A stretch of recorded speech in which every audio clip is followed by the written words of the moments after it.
ಇದು Hosamani classes Indian constitution and polity. ಈ ದಿನ ಡಾಕ್ಟರ್ ಅಂಬೇಡ್ಕರ್ ಅವರ ಜೀವನದ ಚರಿತ್ರೆ ಕುರಿತಾದ 100 ಪ್ರಮುಖ ಪ್ರಶ್ನೆಗಳ ಕುರಿತು ಚರ್ಚಿಸುವ ಸಂದರ್ಭ ಇದಾಗಿದೆ. ಸ್ಪರ್ಧಾತ್ಮಕ ಪರೀಕ್ಷೆಗಳಿಗೆ ಸಿದ್ಧತೆಗೊಳ್ಳುತ್ತಿರುವಂಥ ಅಭ್ಯರ್ಥಿಗಳಿಗೆ ಅನುಕೂಲ ಆಗುವ ರೀತಿಯಲ್ಲಿ ಈ 100 ಪ್ರಶ್ನೆಗಳನ್ನು ರಚನೆ ಮಾಡಲಾಗಿದೆ. ಪ್ರಶ್ನೆ 1: ಅಂಬೇಡ್ಕರ್ ಅವರು ಜನಿಸಿದ್ದು ಯಾವಾಗ? 1891 ಏಪ್ರಿಲ್ 14. ಪ್ರಶ್ನೆ 2: ಅಂಬೇಡ್ಕರ್ ಅವರು ಜನಿಸಿದ ಸ್ಥಳ ಯಾವುದು? ಮೋವೋ, ಮಧ್ಯಪ್ರದೇಶ್. ಅಂಬೇಡ್ಕರ್ ಅವರ ತಂದೆ ಮತ್ತು ತಾಯಿಯ ಹೆಸರೇನು? ರಾಮ್ಜಿ ಮೊಲೋಜಿ ಸಕ್ಪಲ್, ತಾಯಿ ಭೀಮಾಬಾಯಿ. 4: ಅಂಬೇಡ್ಕರ್ ಅವರ ಮಕ್ಕಳ ಹೆಸರೇನು? ಯಶವಂತ್ ಅಂಬೇಡ್ಕರ್, ರಮೇಶ್ ಗಂಗಾಧರ್ ರಾಜರತ್ನ ಮತ್ತು ಮಗಳು ಇಂದು. ಈ 4 ಮಕ್ಕಳು ಚಿಕ್ಕ ವಯಸ್ಸಿನಲ್ಲಿ ತೀರಿ ಹೋದರು. ಪ್ರಶ್ನೆ 5: ಅಂಬೇಡ್ಕರ್ ಅವರ ಕುಟುಂಬ ಮೂಲತಃ ಯಾವ ರಾಜ್ಯದವರು? ಮಹಾರಾಷ್ಟ್ರದ ರತ್ನಗಿರಿ ಜಿಲ್ಲೆಯ ಮೂಲದವರು. ಪ್ರಶ್ನೆ 6: ಅಂಬೇಡ್ಕರ್ ಅವರ ತಾಯಿ ಭೀಮಾಬಾಯಿ ಅವರು ಯಾವ ಜಿಲ್ಲೆಯವರು? ಮಹಾರಾಷ್ಟ್ರ ರಾಜ್ಯದ ಮುರ್ಬಾದ್ ಜಿಲ್ಲೆಯವರು. ಪ್ರಶ್ನೆ 7: ಸತಾರಾದಲ್ಲಿ ಅವರು ವಿದ್ಯಾಭ್ಯಾಸ ಮಾಡಿದ ಶಾಲೆಯ ಹೆಸರೇನು? ಸರ್ಕಾರಿ ಹೈಸ್ಕೂಲ್ ಅಥವಾ ಪ್ರತಾಪ್ ಸಿಂಗ್ ಹೈಸ್ಕೂಲ್. ಪ್ರಶ್ನೆ 8: ಅಂಬೇಡ್ಕರ್ ಅವರಿಗೆ ಅಂಬೇಡ್ಕರ್ ಎಂಬ ಉಪನಾಮ ನೀಡಿದವರು ಯಾರು? ಕೃಷ್ಣಾಜಿ ಕೇಶವ್ ಅಂಬೇಡ್ಕರ್ ಅವರ ಪ್ರೌಢ ಶಿಕ್ಷಣದ ಗುರುಗಳು. ಪ್ರಶ್ನೆ 9: ಅಂಬೇಡ್ಕರ್ ಅವರ ಪೂರ್ಣ ಹೆಸರೇನು? ಭೀಮ್ರಾವ್ ರಾಮ್ಜಿ ಅಂಬೇಡ್ಕರ್. ಪ್ರಶ್ನೆ 10: ಡಾಕ್ಟರ್ ಅಂಬೇಡ್ಕರ್ ಅವರ ತಾಯಿಯ ಮರಣದ ನಂತರ ಅವರನ್ನು ಸಾಕಿ ಬೆಳೆಸಿದ ಮಹಿಳೆ ಯಾರು? ಅತ್ತೆ ಮೀರಾಬಾಯಿ, ತಂದೆಯ ತಂಗಿ. ಪ್ರಶ್ನೆ 11: ಅಂಬೇಡ್ಕರ್ ಅವರು ಹೈಸ್ಕೂಲ್ ಶಿಕ್ಷಣಕ್ಕಾಗಿ ದಾಖಲಾದ ಶಾಲೆಯ ಯಾವುದು? ಎಲ್ಫಿನ್ ಸ್ಟೋನ್ ಹೈಸ್ಕೂಲ್, ಮುಂಬೈ. ಪ್ರಶ್ನೆ 12: ಅವರು ಮೆಟ್ರಿಕ್ಯುಲೇಷನ್ ಪಾಸ್ ಆದ ವರ್ಷ ಯಾವುದು? 1907. ಪ್ರಶ್ನೆ 13: ಡಾಕ್ಟರ್ ಅಂಬೇಡ್ಕರ್ ಅವರ ಹೆಂಡತಿಯ ಹೆಸರೇನು? ರಮಾಬಾಯಿ ಅಂಬೇಡ್ಕರ್. 1906ರಲ್ಲಿ ಮದುವೆಯಾಗಿ 1935ರಲ್ಲಿ ತೀರಿ ಹೋದರು. ತದನಂತರದಲ್ಲಿ ಡಾಕ್ಟರ್ ಸವಿತಾ ಅಂಬೇಡ್ಕರ್ ಅವರನ್ನ 1948ರಲ್ಲಿ ವಿವಾಹವಾದರು. ಪ್ರಶ್ನೆ 14: ಅಂಬೇಡ್ಕರ್ ಅವರಿಗೆ ಉನ್ನತ ವ್ಯಾಸಂಗಕ್ಕೆ ವಿದ್ಯಾರ್ಥಿ ವೇತನ ನೀಡಿದ ರಾಜ ಮಹಾರಾಜರು ಯಾರು? ಸಯಾಜಿರಾವ್ ಗಾಯಕ್ವಾಡ್, ಬರೋಡದ ರಾಜ. ಪೌಂಡ್ 11.50 ತಿಂಗಳಿಗೆ ನೀಡುತ್ತಿದ್ದರು. ಪ್ರಶ್ನೆ 15: ಅಂಬೇಡ್ಕರ್ ಅವರು ಹೊರಡಿಸಿದ ಮೊದಲ ಮರಾಠಿ ಪಾಕ್ಷಿಕ ಪತ್ರಿಕೆ ಯಾವುದು? ಮೂಕನಾಯಕ ಪತ್ರಿಕೆ, 1920ರಲ್ಲಿ. ಬಹಿಷ್ಕೃತ ಭಾರತ 1927ರಲ್ಲಿ, ಸಮತಾ ಪತ್ರಿಕೆ 1928ರಲ್ಲಿ, ಜನತಾ ಪತ್ರಿಕೆ 1930ರಲ್ಲಿ, ಪ್ರಬುದ್ಧ ಭಾರತ 1956ರಲ್ಲಿ. ಪ್ರಶ್ನೆ 16: ಅಂಬೇಡ್ಕರ್ ಅವರು ಮೂಕನಾಯಕ ಪತ್ರಿಕೆಯನ್ನು ಯಾರ ಸಹಾಯದಿಂದ ಪ್ರಾರಂಭಿಸಿದರು? ಕೊಲ್ಲಾಪುರದ ಸಾಹು ಮಹಾರಾಜ 1920ರಲ್ಲಿ ಪತ್ರಿಕೆಯನ್ನು ಪ್ರಾರಂಭಿಸಿದರು. ಪ್ರಶ್ನೆ 21: ಕೊಲಂಬಿಯಾ ವಿಶ್ವವಿದ್ಯಾಲಯ ನ್ಯೂಯಾರ್ಕದಲ್ಲಿ ಅಂಬೇಡ್ಕರ್ ಅವರು PhD ಸಂಶೋಧನಾ ವಿಷಯದ ಶೀರ್ಷಿಕೆ ಏನು? National dividend of India, historical and analytical study. ಪ್ರಶ್ನೆ 18: ಅಂಬೇಡ್ಕರ್ ಅವರು ಲಂಡನ್ ಸ್ಕೂಲ್ ಆಫ್ ಎಕನಾಮಿಕ್ಸ್ನಿಂದ ಪಡೆದ ಪ್ರತಿಷ್ಠಿತ ಪದವಿ ಯಾವುದು? Doctor of science. ಪ್ರಶ್ನೆ 19: ಅಂಬೇಡ್ಕರ್ ಅವರು ಬ್ಯಾರಿಸ್ಟರ್ ಪದವಿಯನ್ನ ಎಲ್ಲಿಂದ ಪಡೆದರು? ಗ್ರೇನ್ಸಿನ್, ಲಂಡನ್ನಿಂದ ಪದವಿ ಪಡೆದರು. ಡಾಕ್ಟರ್ ಅಂಬೇಡ್ಕರ್ ಅವರು ಜರ್ಮನಿಯ ಯಾವ ವಿಶ್ವವಿದ್ಯಾಲಯದಲ್ಲಿ ಅಧ್ಯಯನ ಮಾಡಿದರು? ಬಾನ್ ವಿಶ್ವವಿದ್ಯಾಲಯ, ಜರ್ಮನ್. ಪ್ರಶ್ನೆ 21: ಅಂಬೇಡ್ಕರ್ ಅವರು ವಕೀಲ ವೃತ್ತಿಯನ್ನ ಎಲ್ಲಿ ಪ್ರಾರಂಭಿಸಿದರು? ಮುಂಬೈ ಹೈಕೋರ್ಟ್, 1923ರಲ್ಲಿ. ಪ್ರಶ್ನೆ 22: ಅನಿಲೇಷನ್ ಆಫ್ ಕ್ಯಾಸ್ಟ್ ಕೃತಿ ಯಾವ ವರ್ಷದಲ್ಲಿ ಪ್ರಕಟವಾಯಿತು? 1936ರಲ್ಲಿ. ಪ್ರಶ್ನೆ 23: what Congress and Gandhi have done to the untouchable ಕೃತಿ ಯಾವ ವರ್ಷದಲ್ಲಿ ಪ್ರಕಟವಾಯಿತು? 1945ರಲ್ಲಿ. ಪ್ರಶ್ನೆ 24: ಅಂಬೇಡ್ಕರ್ ಅವರು ಬೌದ್ಧ ಧರ್ಮವನ್ನು ಯಾವಾಗ ಸ್ವೀಕರಿಸಿದರು? ಅಕ್ಟೋಬರ್ 14, 1956ರಲ್ಲಿ, ನಾಗ್ಪುರದಲ್ಲಿ. ಪ್ರಶ್ನೆ 25: ಅಂಬೇಡ್ಕರ್ ಅವರು ಮತಾಂತರ ಹೊಂದಿದ ಸ್ಥಳವಾದ ನಾಗ್ಪುರನ್ನು ಇಂದು ಏನೆಂದು ಕರೆಯುತ್ತಾರೆ? ದೀಕ್ಷಾಭೂಮಿ. ಪ್ರಶ್ನೆ 26, ಅಂಬೇಡ್ಕರ್ ಅವರು ಬಹಿಷ್ಕೃತ ಹಿತಕಾರಣಿ ಸಭೆಯನ್ನು ಯಾವಾಗ ಸ್ಥಾಪಿಸಿದರು? 1924 ಜುಲೈ 20ರಂದು. ಪ್ರಶ್ನೆ 27, ಸ್ವತಂತ್ರ ಭಾರತದ ಮೊದಲ ಕಾನೂನು ಸಚಿವರು ಯಾರು? Doctor B R Ambedkar. ಪ್ರಶ್ನೆ 28, ಅಂಬೇಡ್ಕರ್ ಅವರ ಪ್ರಸಿದ್ಧ ಘೋಷಣೆ ಯಾವುದು? ಶಿಕ್ಷಿತರಾಗಿ, ಸಂಘಟಿತರಾಗಿ ಮತ್ತು ಹೋರಾಡಿ. ಪ್ರಶ್ನೆ 29, all India scheduled cost federation ಯಾವ ವರ್ಷದಲ್ಲಿ ಸ್ಥಾಪಿಸಲಾಯಿತು? 1942. ಪ್ರಶ್ನೆ 30, ಅಂಬೇಡ್ಕರ್ ಅವರ ಯಾವ ಕೃತಿಯು ಭಾರತದ ರಿಸರ್ವ್ ಬ್ಯಾಂಕ್ ಸ್ಥಾಪನೆಯಾಗಲು ಕಾರಣವಾಗಿದೆ? The problem of rupee, it's origin and it's solution. ಪ್ರಶ್ನೆ 31, ಭಾರತದ ರಿಸರ್ವ್ ಬ್ಯಾಂಕ್ ಸ್ಥಾಪನೆ ಆಗಿದ್ದು ಯಾವಾಗ? 1935 ಏಪ್ರಿಲ್ 1ರಂದು, 1949 ಜನವರಿ 1ರಂದು ರಾಷ್ಟ್ರೀಕೃತಗೊಂಡಿದೆ. ಪ್ರಶ್ನೆ 32, ಸಂವಿಧಾನದ ಯಾವ ವಿಧಿಯನ್ನ ಅಂಬೇಡ್ಕರ್ ಅವರು ಸಂವಿಧಾನದ ಹೃದಯ ಮತ್ತು ಆತ್ಮ ಎಂದು ಕರೆದಿದ್ದಾರೆ? ವಿಧಿ 32. ಪ್ರಶ್ನೆ 33, ಡಾಕ್ಟರ್ ಬಿ ಆರ್ ಅಂಬೇಡ್ಕರ್ ಅವರ ಮೇಲೆ ಪ್ರಭಾವ ಬೀರಿದ ಅಮೆರಿಕ ಸಂವಿಧಾನದ ತಿದ್ದುಪಡಿ ಯಾವುದು? 14ನೇ ತಿದ್ದುಪಡಿ ನಾಗರಿಕರಿಗೆ ಸಮಾನ ರಕ್ಷಣೆ ಮತ್ತು ಹಕ್ಕುಗಳನ್ನು ನೀಡುತ್ತದೆ. 34ನೇ ಪ್ರಶ್ನೆ, ಸಂವಿಧಾನದ ಯಾವ ಭಾಗವನ್ನು ಡಾಕ್ಟರ್ ಬಿ ಆರ್ ಅಂಬೇಡ್ಕರ್ ಅವರು ನಾವೆಲ್ ಫೀಚರ್ಸ್ ಆಫ್ ಕಾನ್ಸ್ಟಿಟ್ಯೂಷನ್ ಎಂದು ಕರೆದಿದ್ದಾರೆ? ಭಾಗ 4, ರಾಜ್ಯ ನಿರ್ದೇಶಕ ತತ್ವಗಳು. ಪ್ರಶ್ನೆ 35, ಭಾರತದ ಸಂವಿಧಾನ ಯಾವಾಗ ಜಾರಿಗೆ ಬಂತು? 1950 ಜನವರಿ 26ರಂದು.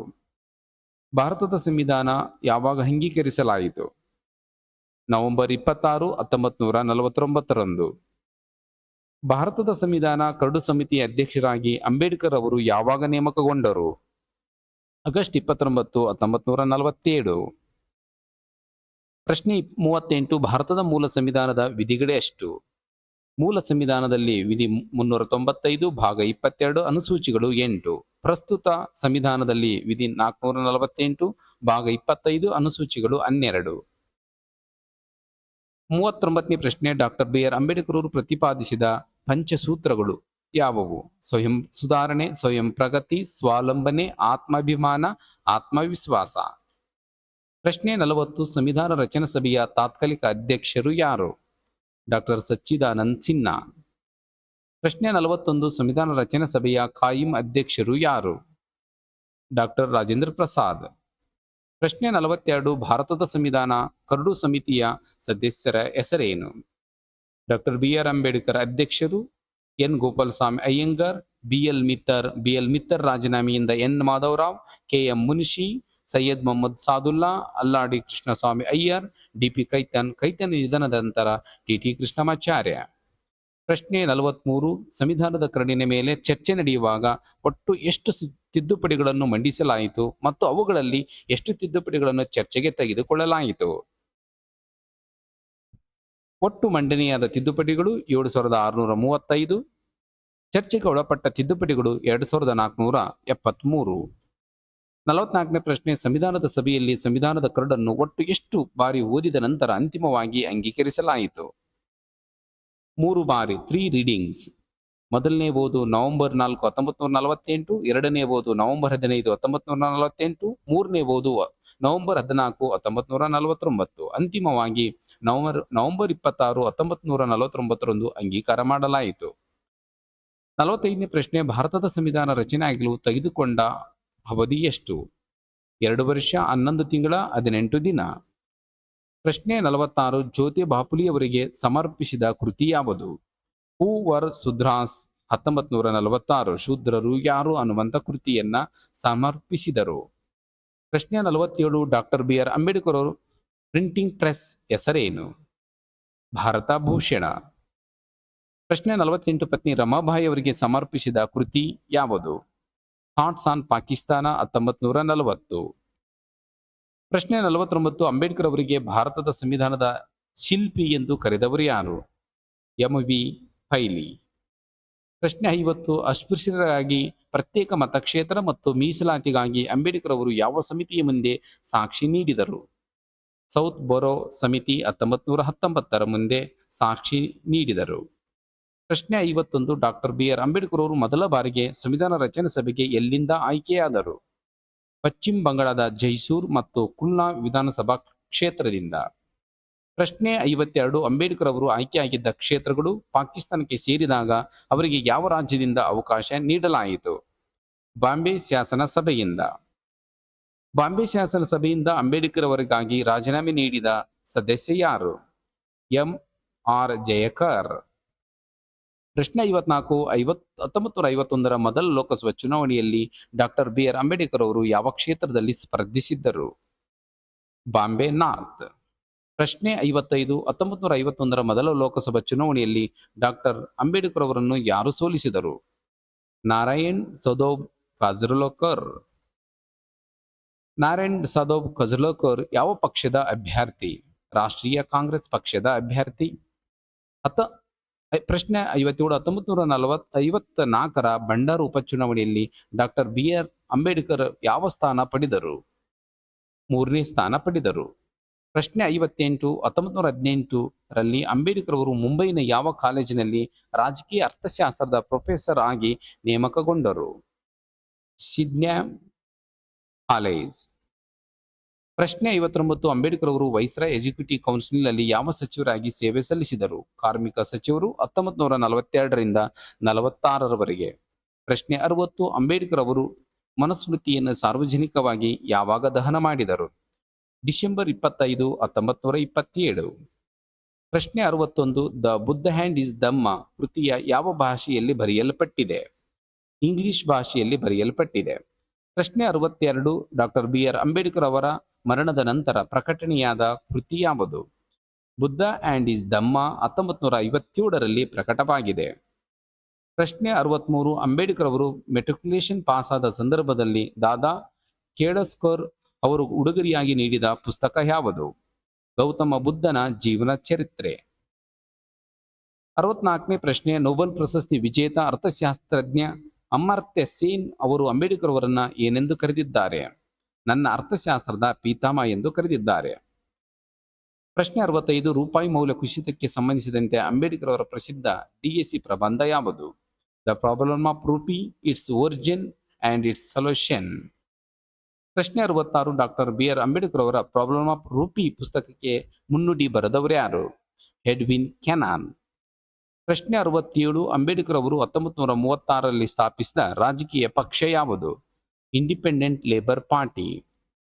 ಪ್ರಶ್ನೆ 68 ಯಾವ ಮಸೂದೆಯು ಸಂಸತ್ನಲ್ಲಿ ಸೋಲನ್ನು ಅನುಭವಿಸಿದ ಕಾರಣ ಅಂಬೇಡ್ಕರ್ ಅವರು ಸಚಿವ ಸ್ಥಾನಕ್ಕೆ ರಾಜೀನಾಮೆ ನೀಡಿದರು? Hindu code bill. ಪ್ರಶ್ನೆ 69 ಹಿಂದೂ ಕೋಡ್ ಬಿಲ್ ಅನ್ನು ಯಾವಾಗ ಮಂಡನೆ ಮಾಡಿದ್ದರು? 1951 ಫೆಬ್ರವರಿ 5 ಹಿಂದೂ ಕೋಡ್ ಬಿಲ್ ಅನ್ನು ಮಂಡನೆ ಮಾಡಿದ್ದರು. ಪ್ರಶ್ನೆ 70 ಡಾಕ್ಟರ್ ಬಿ ಆರ್ ಅಂಬೇಡ್ಕರ್ ಅವರು ಮಹಿಳೆಯರ ಕುರಿತಾದ ಪ್ರಮುಖ ಹೇಳಿಕೆ ಯಾವುದು? ಒಂದು ಸಮುದಾಯದ ಪ್ರಗತಿಯನ್ನ ಆ ಸಮುದಾಯದ ಮಹಿಳೆಯರು ಸಾಧಿಸಿದ ಪ್ರಗತಿಯಿಂದ ಅಳೆಯುತ್ತೇನೆ ಎಂದು ವಾಕ್ಯ ನೀಡಿದ್ದಾರೆ. ಪ್ರಶ್ನೆ 71 ಡಾಕ್ಟರ್ ಬಿ ಆರ್ ಅಂಬೇಡ್ಕರ್ ಅವರು ನಾನು ಹಿಂದುವಾಗಿ ಹುಟ್ಟಿದ್ದರೂ ಹಿಂದುವಾಗಿ ಸಾಯಲಾರೆ ಎಂದು ಐತಿಹಾಸಿಕ ಧರ್ಮ ಪರಿವರ್ತನೆಯ ಘೋಷಣೆಯನ್ನು ಎಲ್ಲಿ ಮಾಡಿದರು? ನಾಸಿಕ್ನ ಎವಲೆ ಸಮ್ಮೇಳನದಲ್ಲಿ ಅಕ್ಟೋಬರ್ 13 1935. ಪ್ರಶ್ನೆ 72 1940 ಅಂಬೇಡ್ಕರ್ ಅವರು ಭಾರತದ ವಿಭಜನೆಯ ಕುರಿತ ಬರೆದ ಪ್ರಸಿದ್ಧ ಕೃತಿ ಯಾವುದು? The partition of India. ಪ್ರಶ್ನೆ 73 ಡಾಕ್ಟರ್ ಬಿ ಆರ್ ಅಂಬೇಡ್ಕರ್ ಅವರ ಸಮಗ್ರ ಬರಹಗಳು ಮತ್ತು ಭಾಷಣಗಳು ಒಟ್ಟು ಸಂಪುಟಗಳು ಎಷ್ಟು? 22 ಸಂಪುಟಗಳು. ಪ್ರಶ್ನೆ 74 ಪೂರ್ಣ ಒಪ್ಪಂದದ ಮುಖ್ಯ ಉದ್ದೇಶ ಏನಾಗಿತ್ತು? ಪ್ರತ್ಯೇಕ ಮತದಾರರ ಬದಲಿಗೆ ಜಂಟಿ ಮತದಾರರ ವ್ಯವಸ್ಥೆಯಲ್ಲಿನ ಸ್ಥಾನಗಳ ಮೀಸಲಾತಿ. ಪ್ರಶ್ನೆ 75 ಪೂರ್ಣ ಒಪ್ಪಂದವು ಯಾವ ವರ್ಷದಲ್ಲಿ ಸಹಿ ಆಯಿತು? 1932 ಸೆಪ್ಟೆಂಬರ್ 24. ಪ್ರಶ್ನೆ 76 ಪೂರ್ಣ ಒಪ್ಪಂದವು ಯಾರ ನಡುವೆ ನಡೆಯಿತು? ಬಿ ಆರ್ ಅಂಬೇಡ್ಕರ್ ಮತ್ತು ಮಹಾತ್ಮ ಗಾಂಧಿ. ಪ್ರಶ್ನೆ 77 ಅಂಬೇಡ್ಕರ್ ಅವರು ಮೊದಲ ಬಾರಿಗೆ ಮಹಾತ್ಮ ಗಾಂಧಿಯವರನ್ನ ಭೇಟಿ ಮಾಡಿದ ಸ್ಥಳ ಯಾವುದು? ಮಣಿ ಭವನ 1931 ಆಗಸ್ಟ್ 14. ಪ್ರಶ್ನೆ 78 ಪೂರ್ಣ ಒಪ್ಪಂದದ ನಂತರ ದಲಿತ ವರ್ಗಕ್ಕೆ ಮೀಸಲಿಟ್ಟ ಸ್ಥಾನಗಳ ಸಂಖ್ಯೆ ಎಷ್ಟಕ್ಕೆ ಏರಿತು?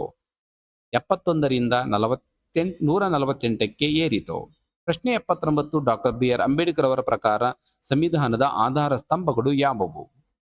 ಭಾರತದ ಸರ್ವೋಚ್ಚ ನ್ಯಾಯಾಲಯ, ಭಾರತದ ಚುನಾವಣಾ ಆಯೋಗ, ಭಾರತದ ನಿಯಂತ್ರಕ ಮತ್ತು ಮಹಾಲೆಕ್ಕ ಪರಿಶೋಧಕ, ಕೇಂದ್ರ ಲೋಕಸೇವಾ ಆಯೋಗ. ಪ್ರಶ್ನೆ 80 ಅಂಬೇಡ್ಕರ್ ಅವರು ಮಹತ್ ಸತ್ಯಾಗ್ರಹ ಯಾವಾಗ ನಡೆಯಿತು? ಮಾರ್ಚ್ 20, 1927ರಂದು. ಅಂಬೇಡ್ಕರ್ ಅವರ ಮಾತ್ ಸತ್ಯಾಗ್ರಹದ ಉದ್ದೇಶವೇನು? ಚೌದಾರ್ ಕೆರೆಯ ನೀರನ್ನು ಬಳಸಲು ದಲಿತರಿಗೆ ಇದ್ದ ನಿಷೇಧವನ್ನು ಮುರಿಯುವುದು. ಪ್ರಶ್ನೆ 82, ಭಾರತದಲ್ಲಿ ನ್ಯಾಷನಲ್ ಅಂಬೇಡ್ಕರ್ ಮೆಮೋರಿಯಲ್ ಪಾರ್ಕ್ ಎಲ್ಲಿದೆ? ದೆಹಲಿಯಲ್ಲಿದೆ. ಪ್ರಶ್ನೆ 83, ಮಹಾರಾಷ್ಟ್ರದ ನಾಗ್ಪುರ್ ವಿಮಾನ ನಿಲ್ದಾಣಕ್ಕೆ ಏನೆಂದು ಹೆಸರಿಡಲಾಗಿದೆ? ಡಾಕ್ಟರ್ ಬಾಬಾ ಸಾಹೇಬ್ ಅಂಬೇಡ್ಕರ್ ವಿಮಾನ ನಿಲ್ದಾಣ ಎಂದು ಹೆಸರಿಡಲಾಗಿದೆ. ಪ್ರಶ್ನೆ 84, ಬೆಂಗಳೂರಿನಲ್ಲಿ doctor B R. Ambedkar school of economics ಯಾವ ವರ್ಷದಲ್ಲಿ ಆರಂಭವಾಯಿತು? 2017ರಲ್ಲಿ ಆರಂಭವಾಯಿತು. ಪ್ರಶ್ನೆ 85, ಅಂಬೇಡ್ಕರ್ ಅವರ ವೈಯಕ್ತಿಕ ಗ್ರಂಥಾಲಯದ ಹೆಸರೇನು? ರಾಜಗೃಹ 50,000 ಪುಸ್ತಕಗಳನ್ನು ಒಳಗೊಂಡಿದೆ. ಪ್ರಶ್ನೆ 86, ಮಹಾರಾಷ್ಟ್ರ ಸರ್ಕಾರ ವಿದ್ಯಾರ್ಥಿ ದಿನ ಎಂದು ಯಾವಾಗ ಆಚರಿಸುತ್ತಾರೆ? ನವೆಂಬರ್ 7ರಂದು. ಪ್ರಶ್ನೆ 87, ಅಂಬೇಡ್ಕರ್ ಅವರ ಆತ್ಮಚರಿತ್ರೆಯ ಹೆಸರೇನು? Waiting for visa. ಪ್ರಶ್ನೆ 88, ಯಾವ ರಾಜ್ಯದ ಸಚಿವಾಲಯಕ್ಕೆ ಡಾಕ್ಟರ್ ಬಿ.ಆರ್. ಅಂಬೇಡ್ಕರ್ ಅವರ ಹೆಸರಿಡಲಾಗಿದೆ? ತೆಲಂಗಾಣ ರಾಜ್ಯಕ್ಕೆ. ಪ್ರಶ್ನೆ 89, ಯಾವ ವಿಶ್ವವಿದ್ಯಾಲಯವು ಅಂಬೇಡ್ಕರ್ ಅವರ ಆತ್ಮಚರಿತ್ರೆಯನ್ನು ಪಠ್ಯಪುಸ್ತಕವಾಗಿ ಅಳವಡಿಸಿಕೊಂಡಿದೆ? ಕೊಲಂಬಿಯಾ ವಿಶ್ವವಿದ್ಯಾಲಯ, ಅಮೆರಿಕ. ಪ್ರಶ್ನೆ 90, ಸ್ವತಂತ್ರ ಭಾರತದ ಮೊದಲ ಕಾನೂನು ಮತ್ತು ನ್ಯಾಯ ಸಚಿವರು ಯಾರು? Doctor B R. ಅಂಬೇಡ್ಕರ್. ಪ್ರಶ್ನೆ 91, ಹಣಕ್ಕಿಂತ ನನಗೆ ನನ್ನ ಅಮೂಲ್ಯ ಪುಸ್ತಕಗಳೇ ಮುಖ್ಯ ಹಾಗೂ ನನ್ನ ಪುಸ್ತಕ ಭಂಡಾರವು ಯಾರಿಂದಲೂ ಬೆಲೆ ಕಟ್ಟಲಾಗದು ಅಮೂಲ್ಯ ನಿಧಿ ಎಂದು ಅಂಬೇಡ್ಕರ್ ಅವರು ಯಾರಿಗೆ ಹೇಳಿದ್ದರು? ಜಿ.ಡಿ. ಬಿರ್ಲಾ. ಪ್ರಶ್ನೆ 92, ಸಂವಿಧಾನ ಅಂಗೀಕಾರದ ನವೆಂಬರ್ 26ನ್ನು ಏನೆಂದು ಆಚರಿಸಲಾಗುತ್ತದೆ? ಸಂವಿಧಾನದ ದಿನ. 2015 ಡಾಕ್ಟರ್ ಬಿ.ಆರ್. ಅಂಬೇಡ್ಕರ್ ಅವರ 125ನೇ ಜನ್ಮದಿನದ ಅಂಗವಾಗಿ ಈ ನಿರ್ಧಾರ ಕೇಂದ್ರ ಸರ್ಕಾರ ಕೈಗೊಂಡಿದೆ. ಪ್ರಶ್ನೆ 93, 2015ಕ್ಕಿಂತ ಮೊದಲು ನವೆಂಬರ್ 26ನ್ನು ಯಾವ ದಿನವನ್ನಾಗಿ ಆಚರಿಸಲಾಗುತ್ತಿತ್ತು? ರಾಷ್ಟ್ರೀಯ ಕಾನೂನು ದಿನ. ಪ್ರಶ್ನೆ 94, ಭಾರತದ ಸಂವಿಧಾನ ರಚನೆ ಸಭೆಯನ್ನ ಡ್ರಿಫ್ಟಿಂಗ್ ಕಮಿಟಿ, ಗೊತ್ತು ಗುರಿಯಿಲ್ಲದ ಕಮಿಟಿ ಎಂದು ಯಾರು ಟೀಕಿಸಿದವರು? ನಾಜರುದ್ದೀನ್ ಅಹ್ಮದ್. ಪ್ರಶ್ನೆ 95, ಅಂಬೇಡ್ಕರ್ ಅವರ ಮರಣ ಹೊಂದಿದ್ದು ಯಾವಾಗ? ಡಿಸೆಂಬರ್ 6, 1956 ದೆಹಲಿಯಲ್ಲಿ. ಪ್ರಶ್ನೆ 96, ಅಂಬೇಡ್ಕರ್ ಅವರ ಸಮಾಧಿ ಸ್ಥಳದ ಹೆಸರೇನು? ಮುಂಬೈನಲ್ಲಿರುವ ಚೈತ್ಯ ಭೂಮಿ. ಪ್ರಶ್ನೆ 97, ಅಂಬೇಡ್ಕರ್ ಅವರಿಗೆ ಮರಣೋತ್ತರ ಭಾರತ ರತ್ನ ಯಾವಾಗ ನೀಡಲಾಯಿತು? 1990ರಲ್ಲಿ. ಪ್ರಶ್ನೆ 98, ಅಂಬೇಡ್ಕರ್ ಅವರಿಗೆ ಮರಣೋತ್ತರವಾಗಿ ಭಾರತ ರತ್ನ ಪ್ರಶಸ್ತಿ ಪ್ರದಾನ ಮಾಡಿದ ರಾಷ್ಟ್ರಪತಿ ಯಾರು? ಆರ್. ವೆಂಕಟರಾಮನ್. ಪ್ರಶ್ನೆ 99, ಅಂಬೇಡ್ಕರ್ ಅವರಿಗೆ ನೀಡಿದ ಮರಣೋತ್ತರ ಭಾರತ ರತ್ನವನ್ನು ಯಾರು ಸ್ವೀಕರಿಸಿದರು? ಪತ್ನಿ ಡಾಕ್ಟರ್ ಸವಿತಾ ಅಂಬೇಡ್ಕರ್. ಕೊನೆಯ ಪ್ರಶ್ನೆ, ಅಂಬೇಡ್ಕರ್ ಅವರಿಗೆ ಭಾರತ ರತ್ನವನ್ನು ನೀಡಿದ ಸಂದರ್ಭದಲ್ಲಿ ದೇಶದ ಪ್ರಧಾನಮಂತ್ರಿ ಯಾರು? ವಿ.ಪಿ. ಸಿಂಗ್. ಇಲ್ಲಿವರೆಗೂ 100 ಪ್ರಶ್ನೆಗಳನ್ನು ಡಾಕ್ಟರ್ ಬಿ.ಆರ್. ಅಂಬೇಡ್ಕರ್ ಕುರಿತಾಗಿ ತಿಳಿದುಕೊಂಡಿದ್ದೇವೆ.